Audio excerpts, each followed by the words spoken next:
Martha is Jerry Morgan. Jerry, could you tell us what Martha's objectives are? Absolutely. She has several. Select a speech topic that and determine its general and specific purposes. 2, organize the speech in a manner that best achieves those purposes. 3, ensure the beginning, body, and conclusion reinforce the purposes. And 4, project sincerity and conviction and control any nervousness you may feel. Strive not to use notes. Mr. Timer, 5 to 7 minutes.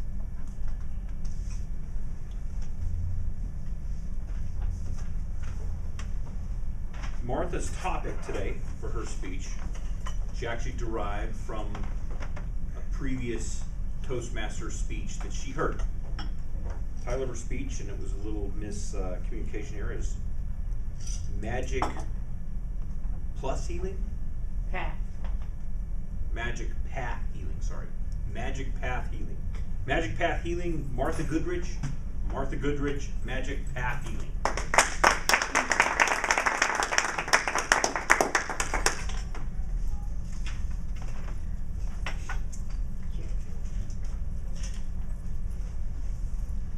Fellow Toastmasters and guests, my talk today begins in a meeting over 30 years ago in Salt Lake City, a medical meeting, but I can remember it just like it was yesterday. The keynote speaker had just said his first sentence, and nobody there believed him. They couldn't believe what they heard. You could see the disbelief and the skepticism in the room. It was like a dark cloud. The keynote speaker was James Pennybaker from Southern Methodist University in Texas. And he was oblivious to all this. And he looked around and he repeated his first sentence.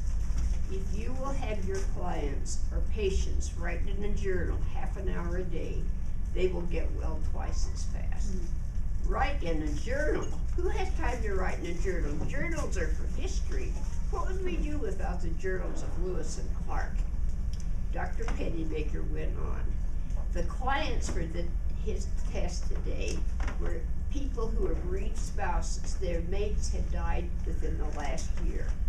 And he had a room in his office where they came. They wrote 1 half hour before he met with them. They also wrote 1 half hour a day at home. And he had done extensive medical tests on them every visit. And I remember the first blood pressure was very high and the immune system low. And then as the weeks went on, the blood pressure came down and the immune system went up. And at the end of 6 months, they had a pretty normal, healthy status. Write in a journal. We don't do that anymore. You know, we have television, we have WordPerfect, we have Word, we have television. We have so much to do, we just don't have time. You know, when Jimmy Carter was president, he commissioned a man to find why are the young people in trouble. And he did a study all over the United States. The parents move a lot. They don't have time to eat with their kids anymore. If you don't have time to eat together, when would you have time to write in a journal? And so we have to go back history a long, long way, and it's so important. They claim the earliest history of the caves in France, but we have our own caves east of Fallon. And in the Buffalo Bill Museum in Cody, there's an enormous white buffalo robe with the history of the tribe in a circle starting in the middle, going around and around. And the year they had smallpox, they have a stick figure with little red dots on it. The year they had whooping cough, they had someone coughing. And they have, this is the history. But that doesn't tell about Dr. Pennybaker's idea. His idea was to write in a journal. And I know last week we heard about someone's thoughts. They go round and round. He said, I have to get out and run. And when you don't feel well and all these thoughts keep crowding in, if you write them down, it sort of clears your brain out to where you have positive things happen, you know. And that was the idea with Dr. Pennybaker. Can you remember Norman Cousins? He got an incurable disease and he claimed he cured himself with jokes and laughing. But about this time, a doctor in Seattle, Washington, Stephen Simonton, was a radiologist, and he came up with another idea, and this was visualization. And John talked about this last week when he said you can shut your eyes and see the giraffes in Africa. You know, you can shut your eyes and picture anything you want to see. If Virginia's gonna show a house, she can see it in her mind's eye just in a minute. And so Dr. Simonton had this room with a soft chair and a lamp, and his patients would go in there, and they would sit, and however they pictured the x-ray rays coming in to kill the bad cells, then that would work.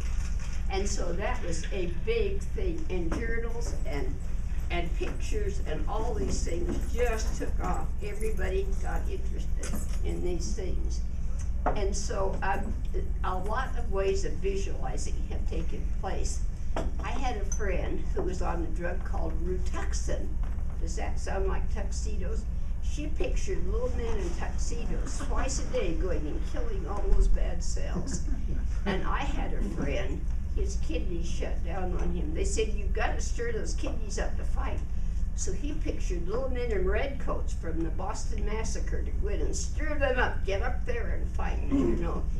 And so whatever you picture in your mind, you know, will happen. And I have not read this, but I understand in a medical textbook, there's a story of a 10-year-old boy who had an inoperable metastatic brain tumor. They explained visualization to him, and he used Star Wars, and in a year they had no trace of that tumor at all. And so Dr. Pennybaker, you are the nucleus for all this explosion, for our paths to health, because we have learned now we have some control over our health. We don't just go to the doctor and say, give us pills, I'll get better. We can have some control over it. And I got the idea for this talk out of a Toastmaster magazine, because a famous commentator said to Peggy Noonan, remember she wrote speeches for President Nixon, write every day, don't forget how to write every day. And so I hope that we will write. If we have worries, we will get them on paper, and we will have a positive attitude, and we will not be subtle. Mr. Toastmaster.